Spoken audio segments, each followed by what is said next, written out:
এই যে বাচ্চাদেরকে প্রতিদিন আসা এসে নিয়ে যাওয়া, জামা কাপড় পরানো, হাত মুখ ধোয়ানো, কত যে কাজ করে ওরা। ওদের সাথে না আমার রক্তের সম্পর্ক, না আমার ধর্মের সম্পর্ক, একটা ভিন্ন জাতি হয়ে আমার বাচ্চাদেরকে তারা একদম নিঃস্বার্থভাবে মন থেকে ভালোবাসে।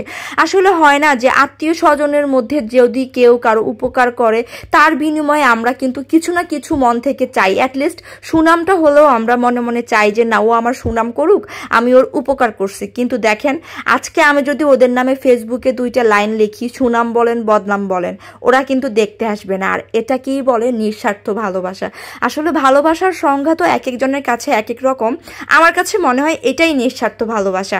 যাই হোক, আমাদের বাসার কবুতরগুলাকে আজকে একটা বাসায় দিয়ে দেওয়া হবে, যেহেতু কবুতরগুলো একদম ছাড়া থাকে। তো ওরা দেখলাম যে একটা সুতার ভেতরে তারপর কিছু খাবার দিয়ে কবুতরগুলো ধরার চেষ্টা করতেছে। তো যে কয়টা আর কি আজকে ধরতে পারে, মেনলি হচ্ছে কবুতরগুলা বিড়াল খেয়ে ফেলতেছে। তো যার কারণে হচ্ছে অন্য একটা বাসায় কবুতরগুলো দিয়ে দেওয়া হবে। তো এখানে ওরা কয়েকজন মিলে এই কবুতরগুলো ধরার চেষ্টা করতেছে। আমি আপনাদেরকে দেখাবো যে কিভাবে ধরতেছে। একটা সুতাকে একটা গোল রাউন্ড করে দিছে, তারপর ওই রাউন্ডের ভেতরে কিছু চাল দিছে। আর দেখলাম যে কবুতরগুলো যখন সুতার ভেতরে আসে তখন ওরা দূর থেকে সুতাটাকে কিভাবে যেন টান দেয়, তারপর হচ্ছে কবুতরের পায়ে আটকে যায়।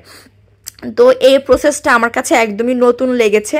তো যাই হোক, বাবুদেরকে তো ওদের মামারা নিয়ে গেল, আমি এই ফাঁকে একটু চা করে চাটা খেয়ে নিব।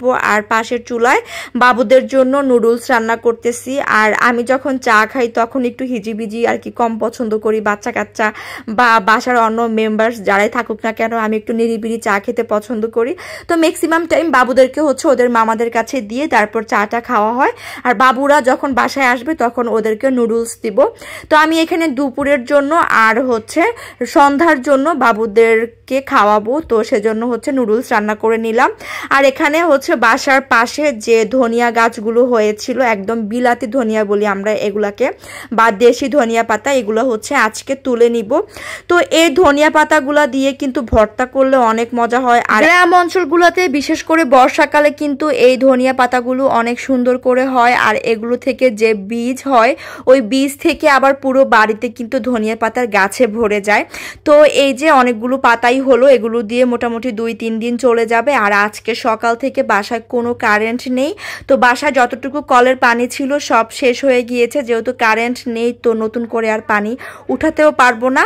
তো যাই হোক, এখন আর এই ধরনের টিউবওয়েল দেখাই যায় না। আমাদের বাসায় নিজেদের ব্যক্তিগত কল রয়েছে, তবে কলের মাথাটা চড়ে নিয়ে গিয়েছে।